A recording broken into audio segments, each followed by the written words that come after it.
بعض ہندوستانی ایسے ہیں جو مغلیہ سلطنت کے چھٹے حکمران اورنگزیب سے نفرت کرتے ہیں۔ اس نفرت کی وجہ کیا ہے؟ ان کا یہ دعویٰ ہے کہ اورنگزیب نے ہزاروں مندروں کو توڑ گرایا ہے، اور وہ بھی ہندوؤں کے تئیں اس کے دل میں موجود نفرت کی بنیاد پر۔ لاکھوں ہندوؤں کو اسلام قبول کرنے پر مجبور کیا اور ہندوؤں کا قتل عام کیا۔ کس قدر حیرت ناک ہے! اگر اس دعوے میں سچائی ہو تب نا، کیا یہ نفرت بجا ہے؟ کیا اس دعوے کے پیچھے کوئی سچائی ہے؟ کیا ان لوگوں نے کبھی اس عظیم حکمران کی زندگی کو سمجھنے کی کوشش کی ہے؟ یہ وہ چند سوالات ہیں جو آپ کو اپنے آپ سے کرنا چاہیے اگر آپ اورنگزیب سے نفرت کرتے ہیں۔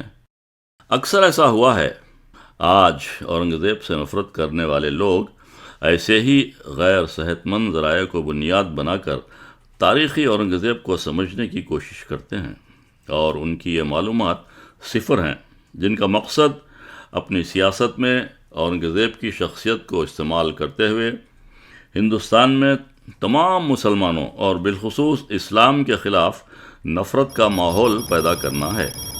وہ ہر جنم میں پاپ کرتے ہیں، ان کا جیون ہی پاپ کرنے کے لیے ہوتا ہے۔ وہ گول ٹوپی والا ہوتا ہے۔ ہندو الگ سنسکرتی ہے، مسلم الگ سنسکرتی ہے، دونوں ایک ساتھ نہیں رہ سکتی۔ دو سنسکرتیاں کبھی ایک ساتھ نہیں رہ سکتی ہیں، یہ ٹکراؤ ہوگا، ضرور ہوگا۔ یہ آگ لگانے والے کون ہیں وہ ان کے کپڑوں سے ہی پتہ چل جاتا ہے۔ اورنگزیب نے کبھی بھی بڑی تعداد میں ہندوؤں کو مذہب کی تبدیلی کے مہم چلانے کا حکم دیا اور نہ کسی کو اس کام کے لیے مامور کیا۔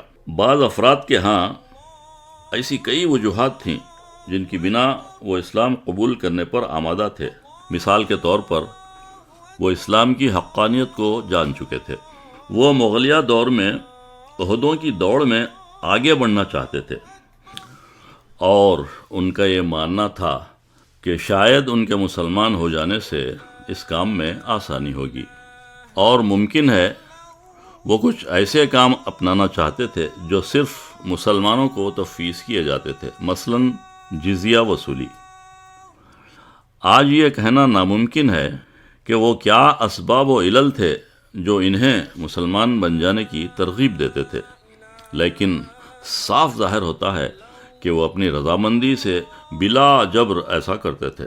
نفرت کا الزام لگانے والے اس بات کا کوئی دستاویزی ثبوت پیش نہ کر سکے جس سے یہ ثابت ہو جائے کہ اورنگزیب نے ہندوؤں کو تبدیلی مذہب پر اکسایا ہو۔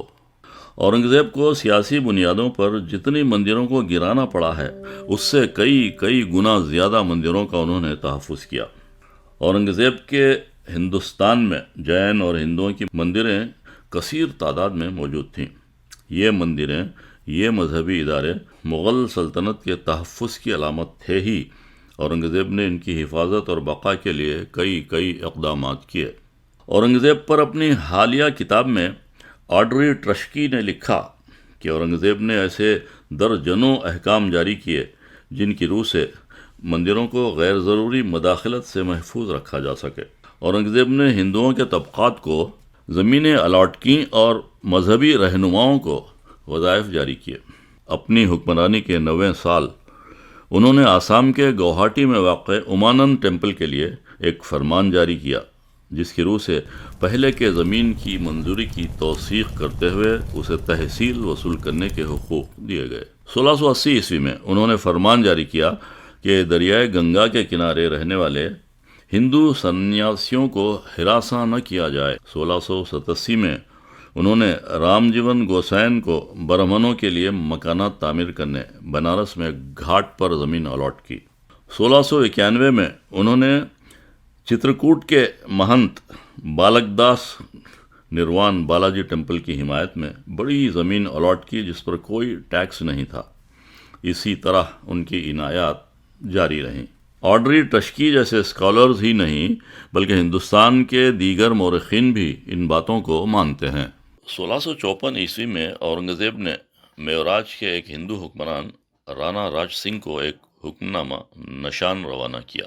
چونکہ بادشاہوں کے لوگوں کو ذل الہی کہا جاتا ہے، ان کی توجہ اس جانب مبذول کرائی گئی اور کہا گیا کہ مختلف مذاہب کے ماننے والے امن و چین کی زندگی گزاریں اور خوشحال رہیں اور کسی کو دوسرے کے معاملات میں دخل نہیں دینا چاہیے۔ اورنگزیب نے وعدہ کیا کہ ایک بار وہ تخت نشین ہو جائیں تو تمام غیر اسلامی سرگرمیوں کا خاتمہ کر دیں گے۔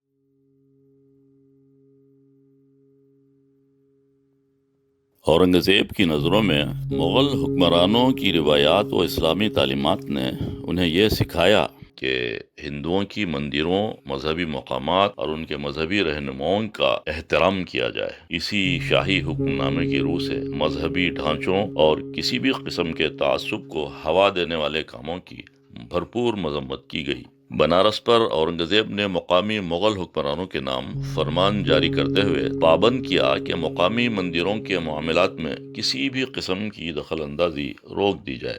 بنارس اور قریبی مقامات پر ہندوؤں پر ہونے والے ظلم و ستم کے خلاف کارروائی کی۔ انہوں نے اپنے عہدیداروں کو حکم دیا کہ وہ ہمیشہ اس بات کا خیال رکھیں کہ اس علاقے کے برہمن یا ہندوؤں کو کوئی بھی غیر ضروری پریشان نہ کرے، تاکہ وہ اپنے اپنے وطنوں میں رہتے ہوئے مملکت کی برقراری کے لیے دعا گو رہیں۔